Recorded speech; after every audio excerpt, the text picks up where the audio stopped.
Hello, dear aspirants, and welcome back to Arunachal Pulse, your weekly Arunachal specific current affairs program. Right? So, without any delay, let us start and review the last week's exam specific Arunachal current affairs.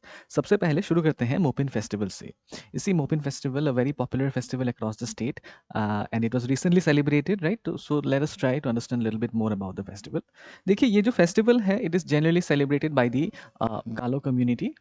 Okay, Galo community से celebrate करता है and see just as many other festivals of our state, it also symbolizes tribal unity, cultural heritage, community participation, right? Although Galo community का ये main festival है, many other tribes as well come together to celebrate this festival, right? इसके साथ ही ये जो festival है इसके कुछ significances है कि ये जनरली एक एग्रीकल्चरल और सोशो रिलीजियस फेस्टिवल है, right? And it is celebrated in West Siang and East Siang district in general. So prelim specific prelim specific अगर इंफॉर्मेशन की बात करें तो this can be very relevant. Okay, so please make sure you note them down. And it marks the beginning of the agricultural cycle और the pre sowing stage. Okay, now see Mopin festival जो है it falls अंदर हमारी जो Galo community है, they follow something called the Donyi Polo religion. Okay, Donyi Polo religion. And Donyi Polo ये कैसा religion है? It is sort of a animistic nature based religion, right? Nature based religion है, उसी के अंदर उस रिलीजन के अंदर ही मोपिन फेस्टिवल सेलिब्रेट होता है, राइट? यहाँ पे मोपिन आने जिनको मदर गॉडेस माना जाता है, मदर गॉडेस, इनके नाम पे ये सेलिब्रेट रिलीजियस एंगल से सेलिब्रेट किया जाता है ये फेस्टिवल, राइट? और स्पिरिचुअल एंगल की बात करें तो इविल स्पिरिट्स को वार्ड ऑफ करने के लिए, to strengthen social cohesion, fertility, prosperity. And any agricultural festival हम देखते हैं, most of them have these commonalities, right? So इस तरीके से भी आप मोपिन फेस्टिवल के बारे में याद कर सकते हैं, ठीक है? Moving forward, right? अगर कुछ रिचुअल्स और प्रैक्टिसेस की बात करें for the Mopin festival, you'll find mithun sacrifice, right, for blessings and prosperity.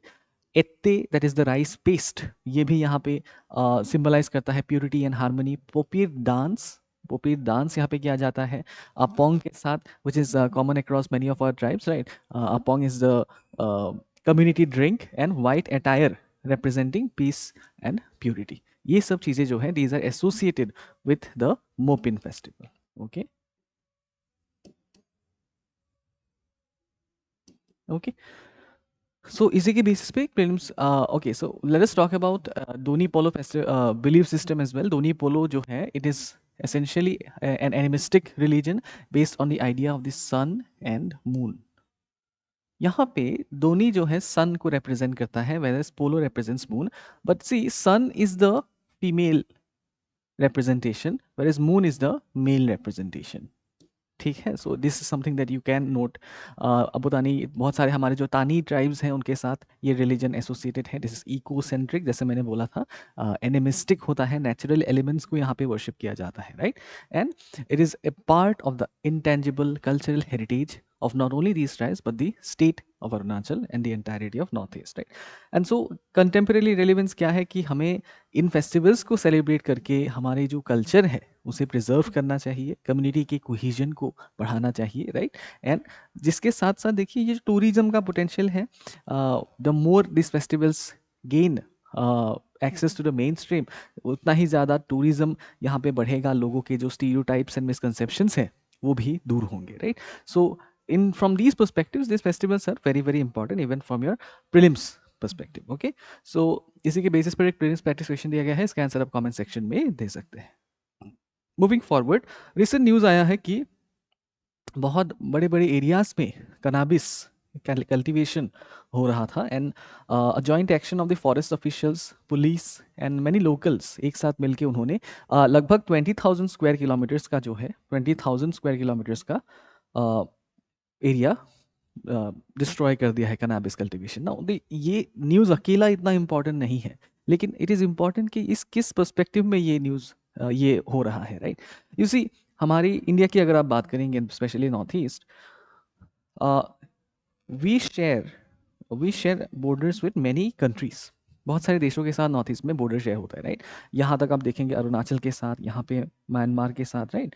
And Bangladesh के साथ इधर. सो when you see these borders you will find that internal security challenges यहाँ पे हमेशा रहते हैं. and one of the major challenges here is इस जगह पे we have something called the golden triangle. Golden triangle क्या होता है?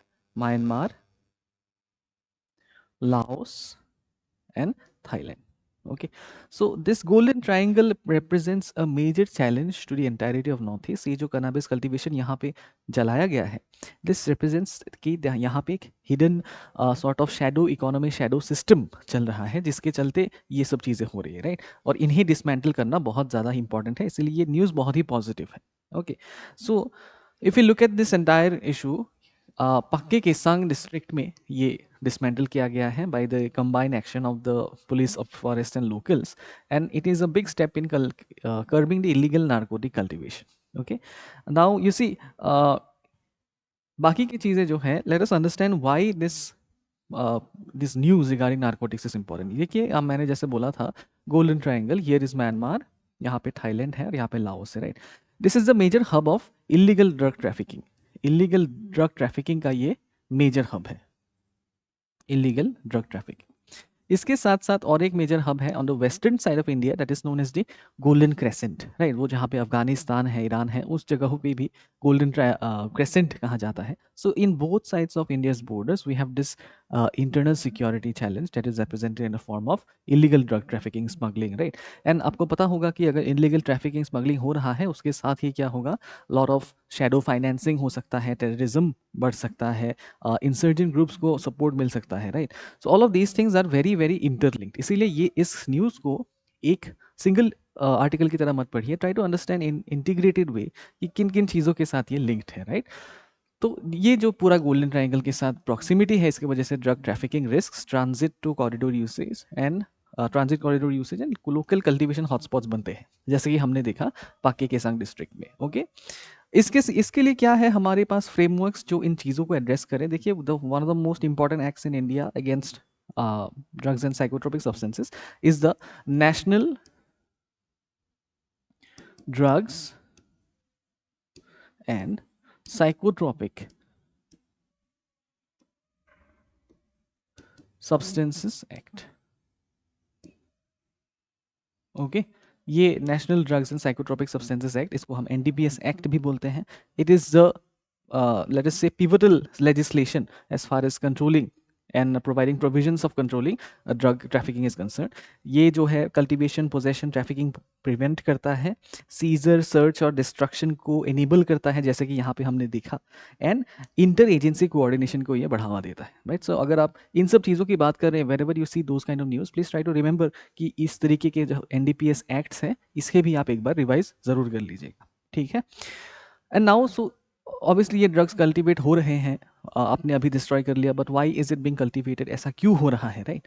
सी, ये जो ड्राइवर्स हैं यहाँ पे, अगर यूथ की बात करें, if we do not provide employment to the youth, right, if the difficulty of the terrain leads to limited commercial activity, entrepreneurship अगर बढ़ नहीं पाती है, और इसके साथ ही जो प्रॉफिटेबिलिटी है, ये जो क्विक मनी की बात है,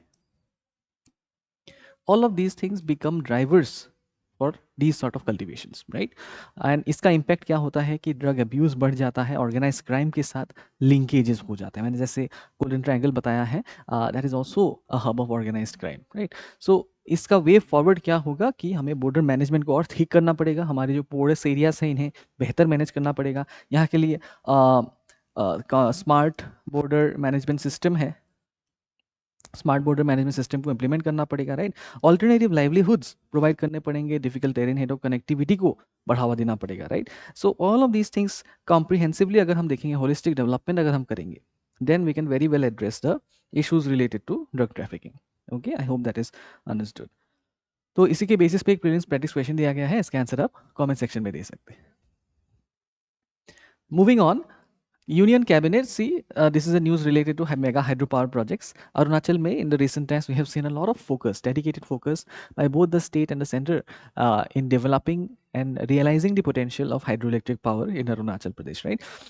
You see, क्योंकि हमारा जो geography है, right, and the main basin अगर ब्रह्मपुत्र कंसिडर करें, तो उनके जो feeding rivers है, ये पूरा वाटरशेड जो है, it is a very high potential area for hydro electric power, right? और उसी को रियलाइज करने के लिए रिसेंटली क्या किया गया है, cabinet has cleared 40,000 crore mega hydropower projects in Arunachal. Now this becomes important for us even from a prelims perspective.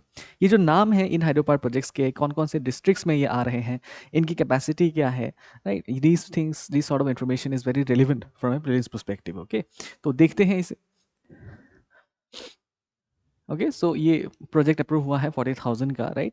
And you can see here the names of the projects. Kamala hydroelectric power project, okay, capacity 720 megawatts का है. ये कमले district, क्राद आदि और Kurung Kumey district में फैला हुआ है, right? It can generate sort of this much power, okay, and developed by NHPC and state government. ठीक है, so from A prelims perspective ये इंपॉर्टेंट हो जाता है. अब रिटन आंसर में भी अगर आप नाम लिखना चाहते हैं हाइड्रो इलेक्ट्रिक पावर प्रोजेक्ट्स का, इसका भी नाम लिख सकते हैं as an upcoming approved hydroelectric power project. Okay, so similarly one more project has been approved, that is the Kalal 2 project, right? The Kalai 2 project. This is a 12 megawatt project on the Lohit river and Anjaw, okay, and THDC state government इसे मिलके develop कर रहे हैं, right. Of course आपको पता होगा कि अगर हम हाइड्रो इलेक्ट्रिक पावर एस्टैब्लिश करते हैं, ये major hydro electric power plants है. मतलब ये क्या करते हैं, they will create a dam and they will obstruct the flow of the river. और ऑब्स्ट्रक्टेड फ्लो से क्या होगा, एक रिजर्वर का क्रिएशन होगा, और एक रिजर्वर के क्रिएशन से हमें हाइड्रो इलेक्ट्रिक पोटेंशियल मिलेगा. तो इसके जो है हमेशा ही प्रोज एंड कॉन्स रहते हैं, राइट. प्रोज की बात करें तो ये जो है हमारे पोटेंशियल को रियलाइज करने के लिए मदद करता है, right. We have massive potential of hydro electric power. इससे क्लीन एनर्जी ट्रांजिशन में मदद मिलती है. याद कीजिए इनका COP28, COP21 we have talked about things called Panchamrit. इन सब चीज़ों की हमने बात की है, specially by honourable prime minister Modi, right. So we have talked about these things कि हम कैसे नेट जीरो की ओर जाएं, राइट. कैसे हम 500 मेगावाट्स नॉन फॉसिल सोर्सेज से एनर्जी ले. सो इन सब चीज़ों को ये सपोर्ट करता है, राइट. ये इंफ्रास्ट्रक्चर डेवलपमेंट में भी प्रमोट करेगा, correct. See if you want to create these sort of projects, you will also have to create correct connectivity to deliver raw materials to these projects. और इसके ज़रिए भी आपका क्या हो सकता है, इंफ्रास्ट्रक्चर डेवलपमेंट हो सकता है, right. Employment opportunities definitely. Peeking power helps in grid balancing. और ये क्या करता है, अरुणाचल को एक रीजनल नेट प्रोवाइडर, अरुणाचल को ये एक regional net provider of electricity बना देता है, correct. Net provider of electricity, okay. So इससे क्या होता है, इंडिया का जो ओवरऑल डिपेंडेंस है, जैसे आज के दिन में हम भूटान से भी पावर लेते हैं, तो that dependence also reduces, okay. तो ये है one of the advantages of this plants. Existing hydro electric power plants की बात करें तो Subansiri lower hydro electric power plant is there, Dibang is there, Etalin is there, right. इन सब चीज़ों को भी आप प्रीलिम्स के पर्सपेक्टिव से याद कर सकते हैं, okay. But of course this is not without its concerns. ये कंसर्न्स हमेशा रहते हैं कि रिवर इकोसिस्टम जो है डिस्टर्ब हो जाता है. अपस्ट्रीम और डाउनस्ट्रीम में अगर आप ऐसे डैम बना देते हैं तो यहाँ का इकोलॉजी और यहाँ का इकोलॉजी जो है सडनली उनमें एक चेंज आ जाता है. बट रिवर तो एक ही होता था पहले से, तो उनके जो ऑर्गेनिजम्स हैं वो सडन चेंज को अडाप्ट नहीं भी कर पा सकते हैं, and that can lead to the disruption of biodiversity, okay. So that issue is always there.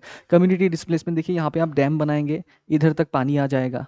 ऐसे अगर जब इधर तक पानी आ जाता है, whoever is staying in these areas they will be displaced, क्योंकि वो वहाँ पे नहीं रह पाएंगे. they will have to move away.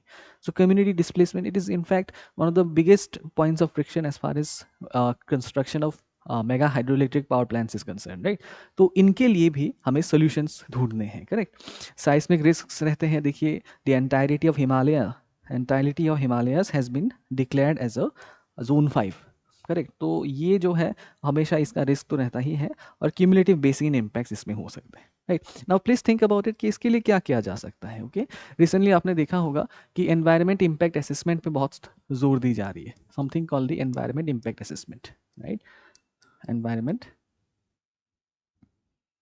impact assessment. ये क्या है एनवायरमेंट इम्पैक्ट असेसमेंट? इसमें हम कोई भी मेजर प्रोजेक्ट बनाने से पहले, इस प्रोजेक्ट को बनाने के बाद जो लोग होंगे, जो स्टेक होल्डर्स होंगे, उन पे जो इफेक्ट होगा, उस इफेक्ट को पहले क्वांटिफाई करेंगे. पहले हम ये दिखाएंगे कि इससे क्या क्या चीज़ें इफेक्ट हो सकती है, और इन इफेक्ट्स को क्वांटिफाई करके पब्लिकली इन पे ओपिनियन लिया जाता है, राइट. सो ये एनवायरमेंट इम्पैक्ट असेसमेंट जो है बहुत ही ज़्यादा इंपॉर्टेंट होता है, specially for very large public projects, okay. तो ये चीज़ करने के लिए हम यहाँ पे ज़रूर वे फॉरवर्ड की तरह यहाँ पे लिख सकते हैं, okay. So please look into these aspects as well. Opportunities and challenges with mega hydroelectric power plants, ये बहुत ही probable question बन जाता है especially आपके मेंस के लिए, and these kind of things can also become your prelims questions, right? So इनको practice ज़रूर कीजिए, attempt कीजिए, and please let me know the answer in the comment section. Right, finally let us talk about Jaswantgarh War Memorial. Right, Jaswantgarh War Memorial, very famous, one of the major tourism spots अगर हम अरुणाचल की बात करें, especially in the upper areas. तो इसके बारे में बात करते हैं about Jaswantgarh Memorial कि क्या है ये, significance क्या है, right? And what is it that we can learn from the Jaswantgarh War Memorial, right? तो recently honorable governor जो है उन्होंने Jaswantgarh War Memorial में tribute pay किया, and he highlighted certain words called courage, sacrifice and patriotism, right? So please make sure कि इन सब चीज़ों को आप ethics perspective से भी थोड़ा देख के रखें. ओके, ये एथिक्स के पर्सपेक्टिव से इंपॉर्टेंट हो जाता है. Suddenly these keywords are being used, ये न्यूज़ में है. These keywords can become your simple questions कि बताओ करेज क्या होता है, आपने अपनी ज़िंदगी में कभी करेज कैसे दिखाया है, जिसका 2 एग्जाम्पल दीजिए. इस तरीके के क्वेश्चंस आ जाते हैं. ओके, जसवंतगढ़ वॉर मेमोरियल की बात करिए, सेला पास है in west Kameng district, and it is dedicated to rifleman Jaswant Singh Rawat, okay, who was the, and it is maintained by the Indian Army 4 corps. Okay, historical background देखिए तो it is link to the battle of Nuranang. 1962 में आपको पता होगा India इंडोसिनो war हुआ था, right? Battle of Nuranang हुआ था 1962 में, and despite being outnumbered, the bravery of rifleman Jaswant Singh Rawat, उन्होंने इतनी बड़ी ब्रेवरी दिखाई. He was very outnumbered and there was a large enemy force trying to overtake where he was fighting from, but उन्होंने अपनी bravery से बहुत टाइम के लिए जो है एनिमीज को दूर रखा. Correct, and it is because of this bravery that this particular war memorial has been erected. उन्हें महावीर चक्र दिया गया था. ठीक है, एथिक्स के पर्सपेक्टिव से देखें तो it is a symbol of sacrifice, national service, the idea of indomitable spirit of the soldiers, and it serves as a living memorial when we talk of the ideas of courage and discipline and national service. ठीक है, तो ये जो है 5 mountain division 46 infantry brigade maintain करती है. This is just given for your information, इन्हें याद करने की ज़रूरत बिल्कुल नहीं है, राइट? बट इन चीज़ों को ज़रूर देखिएगा कि एथिक्स पर्सपेक्टिव से आप how you can, ethics perspective से इसे कैसे आप इंटीग्रेट कर सकते हैं अपने आंसर्स में, right? So please look into that. ठीक है, तो इसी के बेसिस पर एक प्रीलिम्स प्रैक्टिस क्वेश्चन दिया गया है, इसका आंसर आप कमेंट सेक्शन में दे सकते हैं, right? So this is it for this week. Will meet you again next week. Till then, thank you and keep studying.